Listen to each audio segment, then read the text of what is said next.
तपाईको वेट कति हुनुपर्ने हो, तौल कति हुनुपर्ने हो त्यो पत्ता लगाउनको लागि चाहिँ एउटा सिम्पल फर्मुला रहेको छ।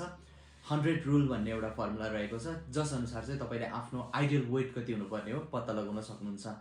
त्यस अनुसार चाहिँ तपाईले के गर्ने भने तपाईको हाइट जति रहेको छ, तपाईको उचाइ, त्यसलाई चाहिँ सेन्टिमिटरमा निकालेर तपाईको हाइट सेन्टिमिटरमा, त्यसबाट चाहिँ तपाईले 100 माइनस गरिदिनु होला, 100 माइनस गरिदिनु होला। जति आउँछ त्यति केजी चाहिँ तपाईको लागि चाहिँ एकदम आइडियल हो, त्यति केजी चाहिँ तपाईको लागि एकदमै उपयुक्त हो तपाईको शरीर अनुसार भनेर बुझ्न सकिन्छ नर्मली भन्दै गर्दाखेरि।